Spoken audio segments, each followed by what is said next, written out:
অধিকাংশ মানুষই জানে না কলা পাতায় মুড়িয়ে এরকম একটা জাদুকরি পিঠা তৈরি করা যায়। আসসালামু আলাইকুম বন্ধুরা, নতুন একটা রেসিপিতে সবাইকে স্বাগত জানাই। বিশ্বাস করুন, এগুলো পিঠা নয়, যেন একেবারে অমৃত। আচ্ছা, আপনারা কি কখনো এইভাবে কলা পাতায় মোড়ানো ভাপা পুলি পিঠা খেয়েছেন? যদি না খেয়ে থাকেন, একবার হলেও এবছরের শীতে এইভাবে একবার কলা পাতায় মুড়িয়ে ভাপা পুলি পিঠা বানিয়ে দেখুন। যাকেই খাওয়াবেন সে তো বারবার চেয়ে খাবে। বানানো যতটাই সহজ, খেতে ততটাই মজাদার। নারকেলের পুরে ঠাসা নরম তুলতুলে এই ভাপা পুলি পিঠাগুলো মুখে নিলেই মুখের মধ্যে মিলিয়ে যাবে।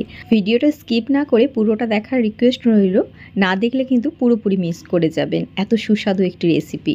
তো প্রথমে এখানে নারকেলের পুরটা বানিয়ে নেব। পুলি পিঠা বানানোর জন্য এখানে নারকেলটাকে আমি ভালো করে কুড়ে নিয়েছি। এখানে আমি হাফ কাপ পরিমাণে নারকেল দিয়ে পুরটাকে বানিয়ে নেব। এরপর এখানে খেজুরের গুড় অ্যাড করে নিচ্ছি। এখানে মিষ্টির পরিমাণটা আপনাদের কম বেশি লাগতে পারে, তবে পুরটা অবশ্যই একটু মিষ্টি মিষ্টি বানাবেন, এতে করে পুলি পিঠাগুলো খেতে বেশ মজাদার লাগবে। এখানে খুব সামান্য ওই 1 চিমটি মতো লবণ অ্যাড করেছি আর 3 চা চামচ পরিমাণে একটু দুধ অ্যাড করে নিয়েছি। এবারে সব কিছুকে খুব ভালো মতো মিক্স করে নেব। তারই সাথে এখানে ফ্লেভারের জন্য অ্যাড করে নেব 1/4 চা চামচ পরিমাণে এলাচের গুঁড়ো। আপনারা এখানে দুটো এলাচকে একটু থেঁতো করেও অ্যাড করে নিতে পারেন। এবারে খুব ভালো করে মিশিয়ে নেব, একদম মাখা মাখা হয়ে আসা পর্যন্ত এটাকে ভালো করে কুক করে নিতে হবে। আর একদম শেষে একটু ঘি অ্যাড করে নিচ্ছি, এতে করে একটা খুব সুন্দর ফ্লেভার আসে নারকেলের পুরের মধ্যে। তো এখানে নারকেলের পুরটা দেখুন একদম মাখা মাখা হয়ে গেছে। তো এই পর্যায়ে এটাকে নামিয়ে একটু ঠান্ডা করে নেব। অপরদিকে যেটা করব দেখুন, এখানে একটা প্যানের মধ্যে আমি ওই 2 টেবিল স্পুন মতো নিয়ে নিচ্ছি ঘি। ঘিটা যখন ভালো করে গরম হয়ে গেছে, এখানে আমি অ্যাড করে নিচ্ছি চালের গুঁড়ি।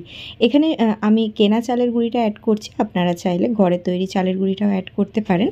এবারে চালের গুঁড়িটাকে ঘিয়ের মধ্যে খুব ভালো করে একটু ভেজে নেব। গ্যাসের ফ্লেমটা অবশ্যই এখানে একদম লো করে দেবেন। তো আমি এখানে টোটাল 1.5 কাপ পরিমাণে চালের গুঁড়ি অ্যাড করেছি। এবারে সব কিছুকে একটু ভালো করে সময় নিয়ে ঘিয়ের মধ্যে ভেজে নিতে হবে।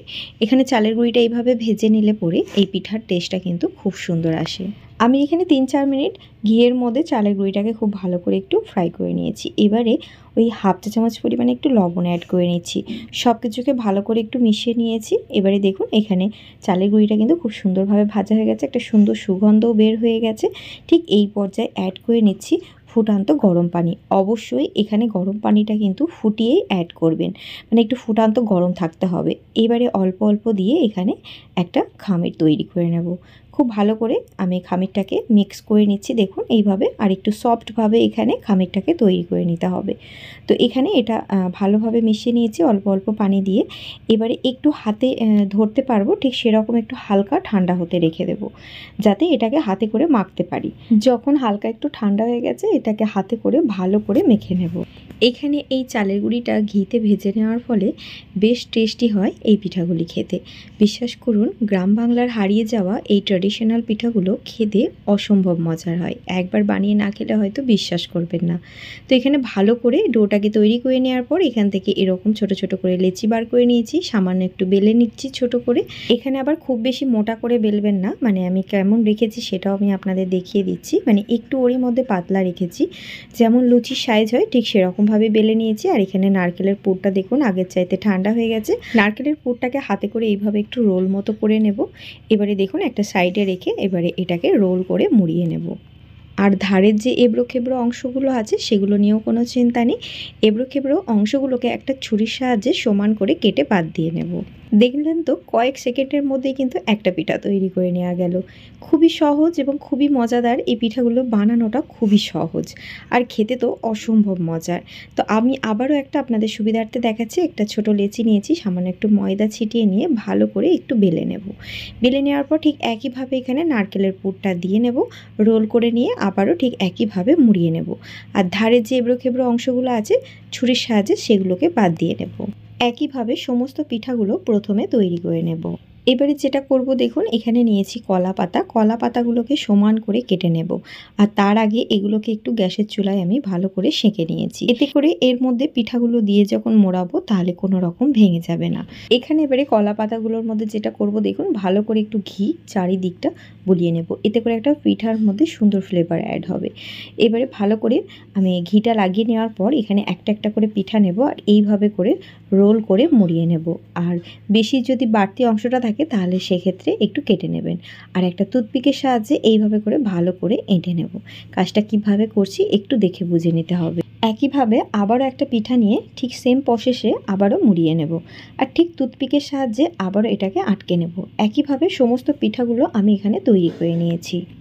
এবারে এই পিঠাগুলো তৈরি করতে লাগবে মাত্র 10 মিনিট সময়। 10 মিনিটেই তৈরি হয়ে যাবে দারুণ সুস্বাদু পুড়ে ঠাসা নরম তুলতুলে এই ভাপা পুলি পিঠাগুলি। তার জন্য এখানে একটা প্যানের মধ্যে আমি আগে থেকেই পানি গরম করতে বসিয়ে নিয়েছি, আর এখানে একটা স্ট্রেনার অ্যাড করে নিয়েছি।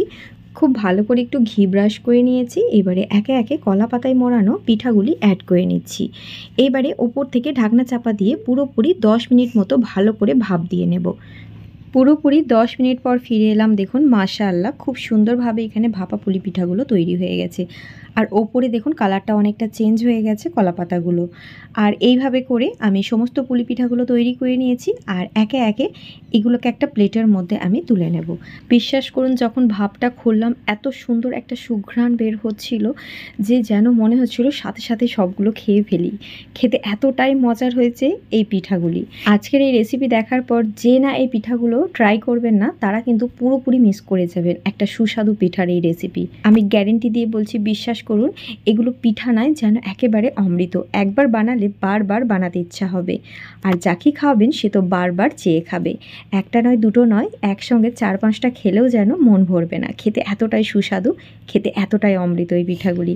আর পিঠাগুলি তেমনই পুড়ে ঠাসা তেমনই নরম তুলতুলে, মুখে নিলেই মুখের মধ্যে মিলিয়ে যাবে। গ্রাম বাংলার হারিয়ে যাওয়া ট্র্যাডিশনাল এই কলা পাতা মোড়ানো ভাপা পুলি পিঠাগুলি একবার ট্রাই করুন, কথা দিচ্ছি সকলের খুব পছন্দ হবে।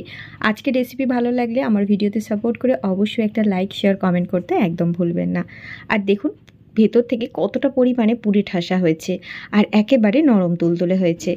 আলহামদুলিল্লাহ পিঠাগুলি খেতে অনেক বেশি মজার হয়েছে। তো বন্ধুরা আজকের মতো আসি, নেক্সট কিছু মজাদার রেসিপি নিয়ে আবারও হাজির হয়ে যাবো ইনশাআল্লাহ। আল্লাহ হাফিজ।